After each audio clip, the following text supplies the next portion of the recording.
What up, y'all? I just want y'all to know, like, I know I talk about farmers markets all the time, but as young people, like, trying to figure out life, trying to figure out what to do,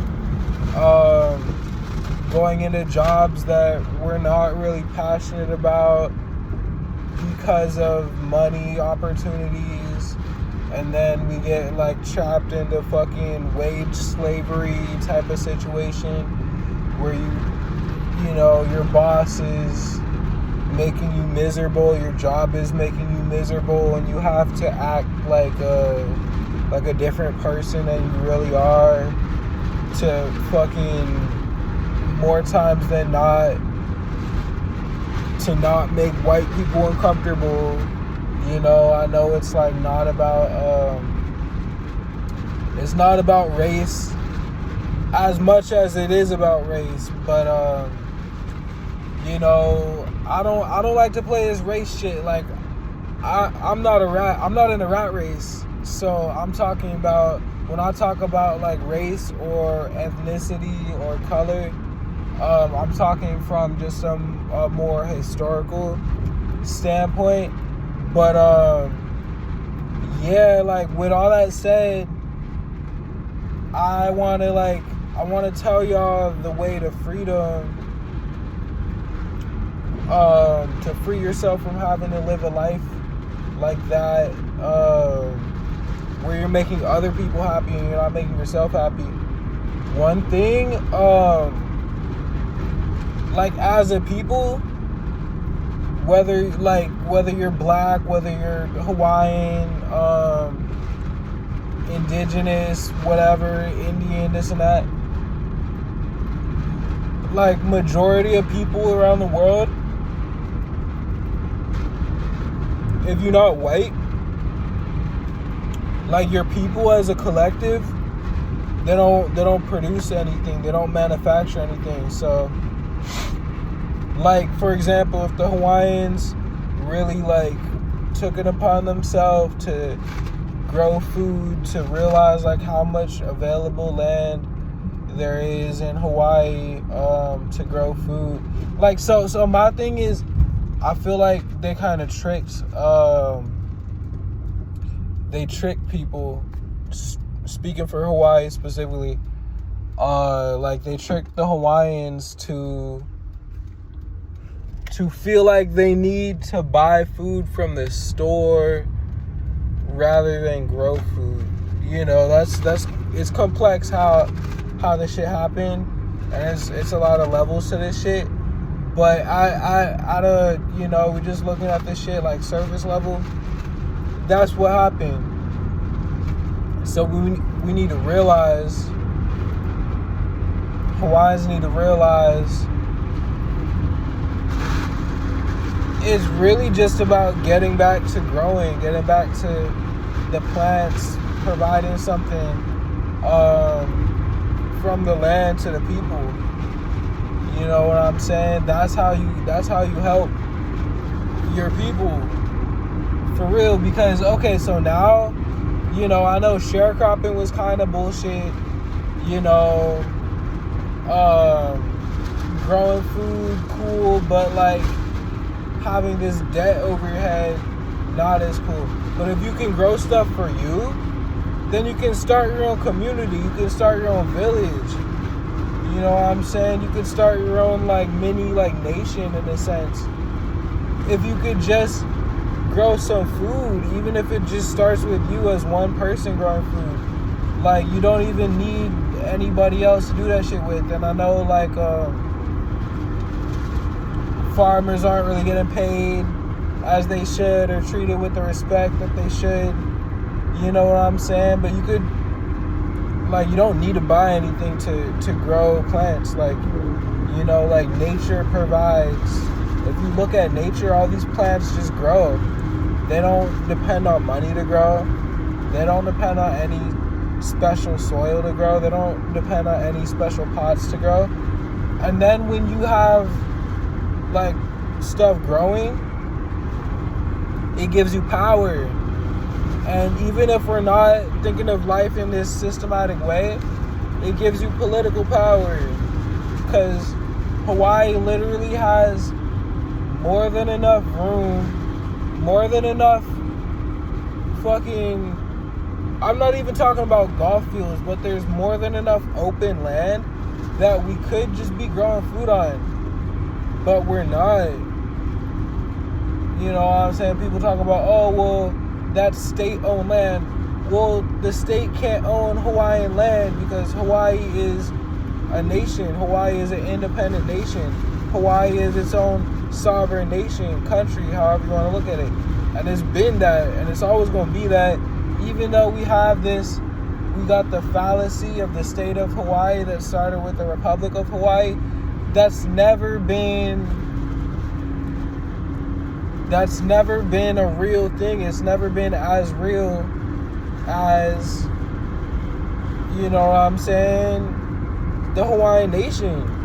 So, like I'm talking to all my classmates right now, or just anybody that this might, you know what I'm saying, that might feel the message that I'm saying. But I'm about to be 26, and I know that when I was in school, I had a lot of classmates that were feeling lost, didn't know what they wanted to do. But I'm telling y'all, it's on us. Like, you know what I'm saying? We literally have to start growing food again. Like, you can go to Vegas, you know, where shit's gonna be, you know, it's like no tax out there, whatever. But it's like, okay, if you go to Vegas, you're giving up Hawaii to the colonists. You know what I'm saying? And you're never gonna be able to get it back. So it's your choice. You know what I'm saying? So if it's like choke people, if it's hella people moving to Vegas, y'all leaving Hawaii empty for foreigners to come in and to take this land and claim this land. And like 100 years from now, Hawaiian homeland's gonna be filled with all white people, and we gonna be saying, oh, how the fuck did that happen? That's not right. That shouldn't have happened. But y'all was leaving to go to Vegas when y'all should have held it down in the homelands and protected the fucking homelands. And I'm saying, like, the biggest way to protect this shit is to grow some food for your family. And then if you're growing some shit, you know what I'm saying? It's a lot of different plants out here. You could grow something. You can make soap bars out of it. You know what I'm saying? You could go to the farmer's market with it. You could get beehives. You know what I'm saying? Then you don't have to fucking spend money on sugar anymore because you got honey. Then you could make your own drinks, sodas. You know, then you could, like, okay, so if we got beehives and started consuming honey instead of sugar, diabetes would disappear. All these health complications would disappear, because you know why? Honey is actually good for people. It's not processed. You know what I'm saying? Like, the bees make this shit. You know, and it's actually very, very nutritious, and it cures a lot of things. Like, when I have a wound, I don't go to the fucking, if I get cut, if something happens to me, I don't go to no doctor. I put honey on that shit. I put honey and herbs on that shit. You know what I'm saying? And I heal myself like that, like my ancestors, like the Hawaiian, like the Kanaka Maoli. You know what I'm saying? Like the Bushmen. You know what I'm saying? Like the Aborigines. Cause that's my bloodline lineage connects to. You know what I'm saying? So we gotta bring back a lot of these old ways, or we gotta learn about these old ways or mindsets, and we gotta bring them back and embody them as if they were new mindsets. Just like white people take everything that indigenous people know how to do and they appropriate it and they act like they invented it. Oh, there's this new thing I found. You know, we gotta bring back a lot of this ancestral indigenous knowledge and mindset with the respect though. But I'm just saying, we gotta bring that shit back like it's new. Like that shit was just thought of and conceptualized for the first time today. Knowing that it's always been around, and giving that respect, you know what I'm saying, to the ancestors. So it's not cultural appropriation, but that's how we need to really address things, address our state of being, address the future. You know what I'm saying? It's like, oh yeah, man, I'm driving through town right now. Like, I stopped hanging out a while ago because it just seems like a waste of time after a while. And I see these people, and they all out there doing the same thing every day. Just smoking weed, getting high, and drinking. It's kind of like, I seen that shit. I seen a couple people I know, and it's kind of tempting to go over there and say what's up. But I don't need to. I would rather, like, I'm on break right now. I'd rather go home, you know what I'm saying? Get something to eat and come back. Like, I don't need to be getting caught up with none of these people out here because they don't have a vision. They don't have a goal. You know, they might have hopes and dreams, but it's like, are they doing anything to get themselves to their hopes and dreams? Are they doing anything to accomplish their hopes and dreams? No, which is why I isolate myself. I separate myself from these people. You know what I'm saying?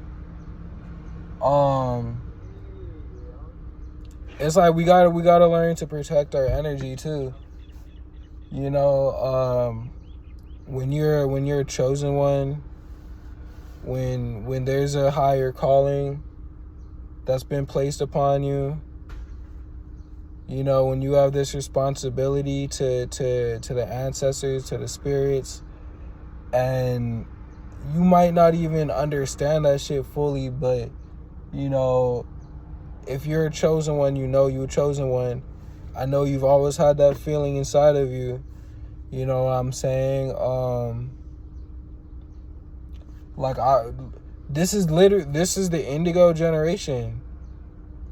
Like, it's us that are gonna save the world. If we don't go out there and try to save the world, then this shit toast. This shit make. This shit dead. Like, it don't have a chance unless we, young people, young golden ones, young chosen ones, really step up and take leadership and treat the earth like we care about it, like we're grateful for it, you know what I'm saying, for everything it provides. So with that said, I'm at the gas station. I gotta go get some gas. So yeah, I'm gonna sign off.